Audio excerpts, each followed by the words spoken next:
LPP linear programming problem में हम next एक टॉपिक लेते हैं ट्रांसपोर्टेशन प्रॉब्लम का।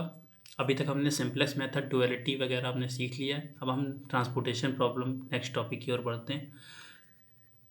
ट्रांसपोर्टेशन प्रॉब्लम जैसा कि नाम से ही समझ में आ रहा है कि कोई फैक्ट्री होगी या कोई भी एक सप्लायर होगा, एक तरफ डिमांड होगी और सप्लाई से डिमांड की ओर पहुंचाने में जो गुड्स हम ले जा रहे हैं तो उसको सोर्स से डेस्टिनेशन तक पहुंचाने में कुछ खर्चा आएगा। उसी खर्चे को हम ऑप्टिमाइज करते हैं। यही हमारी ट्रांसपोर्टेशन प्रॉब्लम होता है। जैसा कि यहाँ पे एक टेबल, इसको टेबल से रिप्रेजेंट करते हैं। जैसे कि यहाँ पे कुछ सोर्सेज हैं, S1 सोर्स है, S2 सोर्स है, S3 सोर्स है, S4 सोर्स है। मान लो किसी फैक्ट्री, किसी कंपनी के 4 फैक्ट्रीज हैं, वो S1 जगह पे, S2 जगह से, S3 जगह से, S4 जगह से। और डेस्टिनेशन जो है वो D1 है, D2 है, D3, D4। वो अपना माल जो है वो इन 4 जगहों पे भेजता है, सप्लाई करता है। जो कॉस्ट आ रही है S1 से D1 पे अगर ले जाएं तो C11 कॉस्ट आ रही है, इधर C12 इसी तरीके C13, C14 कॉस्ट आ रही है, C21 2 से 1 की ओर अगर ले जाएं तो कॉस्ट जो है वो C21 आएगी। जो क्वांटिटी है वो A1 है, यहाँ पे A2 है, ये A3 A4 है और डिमांड यहाँ पे B1 B2 B3 B4, यानी कि सप्लाई क्वांटिटी S1 से A1 जा रही है, यहाँ से S2 A2 A3 A4। इसी तरीके डिमांड D1 से D1 B1 पे है, D2 पे B2, इसी तरीके B3 B4। अब ट्रांसपोर्टेशन प्रॉब्लम बैलेंस्ड भी हो सकती हैं, अनबैलेंस्ड भी हो सकती हैं। अगर टोटल डिमांड टोटल सप्लाई के बराबर है, यानी B1 plus B2 plus B3 plus B4 अगर हम निकालें, वो इक्वल आ जाए A1 plus A2 plus A3 plus A4 के बराबर होती है, तो हम उसे बैलेंस ट्रांसपोर्टेशन प्रॉब्लम के रूप में जानते हैं। और अगर अनबैलेंस ट्रांसपोर्टेशन प्रॉब्लम है तो डिमांड सप्लाई के बराबर नहीं होती है। ऐसी स्थिति में हम डमी रो और डमी कॉलम का यूज करते हैं। जहाँ पे आवश्यकता होती है उस हिसाब से हम रो और कॉलम को बढ़ा लेते हैं।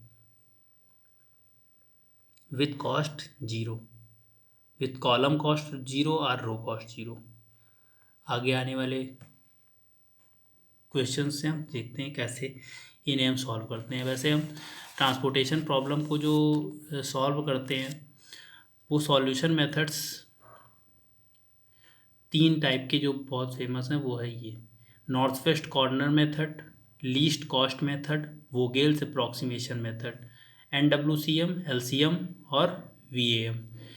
इन तीनों मेथड्स में जो भी इनसे हमें सॉल्यूशन मिलता है ऑप्टिमलिटी के लिए, हम यूवी मेथड का यूज कर सकते हैं। जो इनसे हमें सॉल्यूशन मिला है वो ऑप्टिमम है या नहीं है, तो और या उसको ऑप्टिमम बनाना है तो उसके लिए हम यूवी मेथड, जिसको मोदी मेथड से भी जानते हैं, उसका यूज़ हम लोग करते हैं।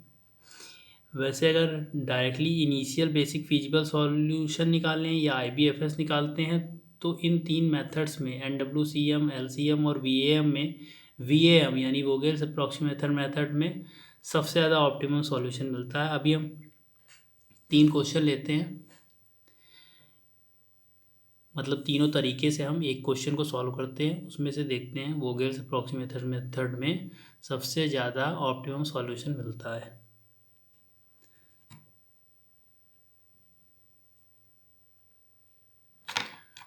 तो जो पहला मेथड है वो नॉर्थ वेस्ट कॉर्नर मेथड है। उससे हम सॉल्यूशन कैसे निकालते हैं? हमारे पास क्वेश्चन ये दिया हुआ है जिसमें सोर्स है S1 S2 S3, डेस्टिनेशन है D1 D2 D3 D4। जो क्वांटिटी सप्लाई करनी है 7 9 18, डिमांड जो है 5 8 7 14 इसकी है।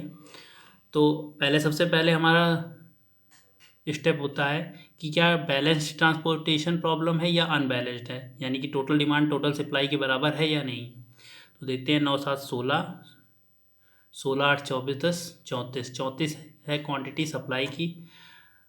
8 7 15 5 20 14 34। तो टोटल डिमांड टोटल सप्लाई के बराबर है। तो अब हम आगे बढ़ सकते हैं, यानी कि ये बैलेंस ट्रांसपोर्टेशन प्रॉब्लम है।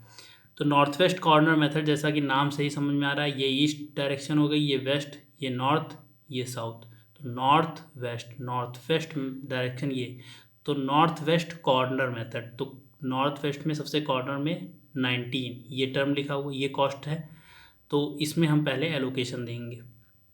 तो सबसे पहले 19 में 5 है, उसके आगे 7 है, तो मिनिमम 5 है, तो 5 का एलोकेशन दे दिया।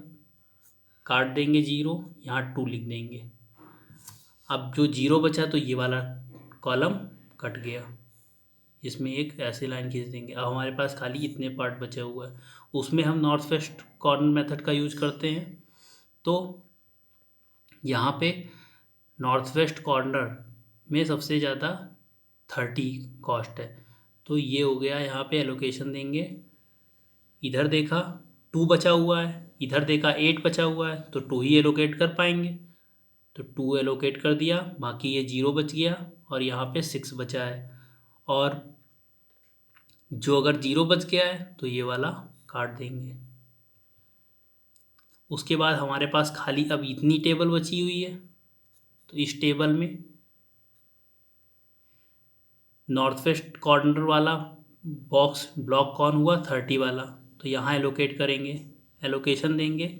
यहाँ 9 लिखा हुआ है और यहाँ पे 6 लिखा हुआ है, क्योंकि आगे यहाँ पे तो 2 काट दिया था ना, 2 2, तो 6 बचा हुआ है, इधर 9 बचा हुआ है, तो 6 ही एलोकेट कर पाएंगे, तो 6 एलोकेट कर दिया, 0 बचा तो ये कट गया कॉलम।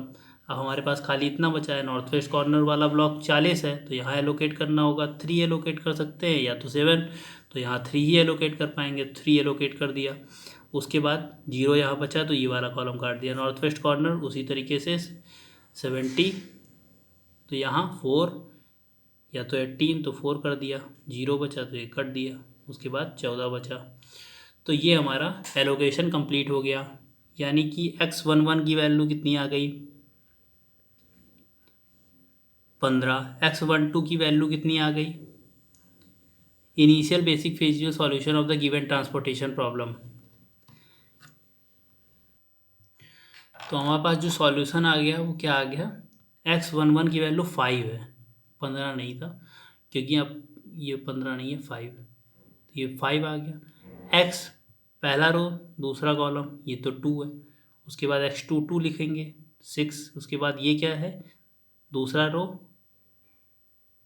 तीसरा कॉलम, X23 क्या हो जाएगा, 3, उसके बाद X33 क्या होगा, 4, उसके बाद X34 क्या हो जाएगा, 14। तो minimum transportation cost by north west corner method वो क्या आ जाएगा, 5 गुणे 19, क्योंकि ये कॉस्ट थी, यानी 5 यूनिट यहाँ एलोकेट किया था।